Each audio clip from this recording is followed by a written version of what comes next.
अगर आपने अभी तक हमारा चैनल सब्सक्राइब नहीं किया तो अभी सब्सक्राइब करें और बेल आइकॉन को क्लिक करके हमारी लेटेस्ट वीडियोस के बारे में अपडेट जानें। अस्सलाम वालेकुम दोस्तों, अज तुहाडे वास्ते 3 बकरियां दी लाट लियांदी ते घरेलू बकरे ने पे A+ क्वालिटी दे पे चेक कर सकते हैं। उम्र इन्हां दी जिहड़ी कन्फर्म है 12 महीने ते हिक दी उम्र है तकरीबन 11 महीने तो माशाल्लाह A+ क्वालिटी दे ने पे जिहड़े भाई नूं इंशाल्लाह चाहिए होण स्क्रीन ते नंबर चलदा पिया होना ते उस ते राबता करके इंशाल्लाह खरीद सकदा और बिल्कुल जैद मुनासिब राइट ते चंगी वेल च चेक कर चंगी वेल च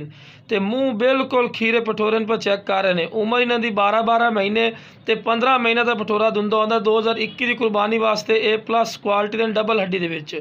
ते तुहानूं दूसरा भी नाल विखाने जिहड़ा 11 महीने वाला पठोरा पिओ भी तुहानूं चेक करवा देने ते माशाल्लाह बहुत ज़बरदस्त है। लो जनाब यह 11 महीने का कन्फर्म ही नहीं पिया तो वेट भी तुहानूं नाल दे नाल दस्सिया माशाल्लाह चीज़ ये भी चेक करो कन्न दे लेंथ भी चेक कर रहे हैं तो वेल भी बिल्कुल सीधा पुछ रखो तो A+ क्वालिटी का माशाल्लाह जानवर ही नहीं पिया। ਇਹਦਾ ਜਿਹੜਾ weight है पिया वेट कन्फर्म गल करनी है पई 35 ਤੋਂ 36 किलो 35 ਤੋਂ 36 किलो का वेट है पिया 11 महीने उम्र तो यह ਜਿਹੜਾ पठोरा विखाया ਇਹਦਾ वेट ਜਿਹੜਾ पिया 38 ਤੋਂ 40 किलो कन्फर्म 38 ਤੋਂ 40 किलो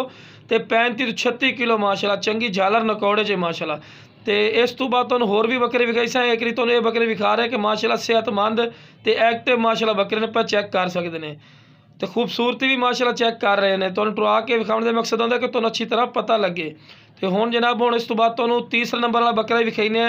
लो जनाब खट्टा मक्खी चीना पिया उम्र यदी 12 महीने यदी भी 12 महीने 12 तो 13 हो सकती है भाई ठीक है ना। तो माशाल्लाह खूबसूरती वेखो वेल भी अच्छा खासा है पिया तो मूँह ये भी खीरा पठोरा है पिया ए वेखो तुहानूं विखा रहा है मूँह च खीरा है पिया तो ये जो वेट है पिया 38 ਤੋਂ 40 किलो कन्फर्म ਇਹਦਾ भी वेट है पिया 38 ਤੋਂ 40 किलो माशाल्लाह और माशाल्लाह A+ क्वालिटी का इन्हें पिया खूबसूरत।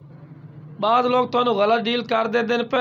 लेकिन नहीं जनाब इंशाल्लाह जो वज़न दसा पिया कन्फर्म वज़न है 100% कन्फर्म है पिया तो जेड़ा भाई इंशाल्लाह पहले कॉल कर सी इंशाल्लाह वो कॉल की कदर कर सा तो रेट भी बिल्कुल मकूल लिसा जिमें भाई राजी हो इंशाल्लाह तो चीज़ माशाल्लाह चेक कर सकते हैं A+ क्वालिटी दी जिन्होंने और खूबसूरत माशाल्लाह जानवर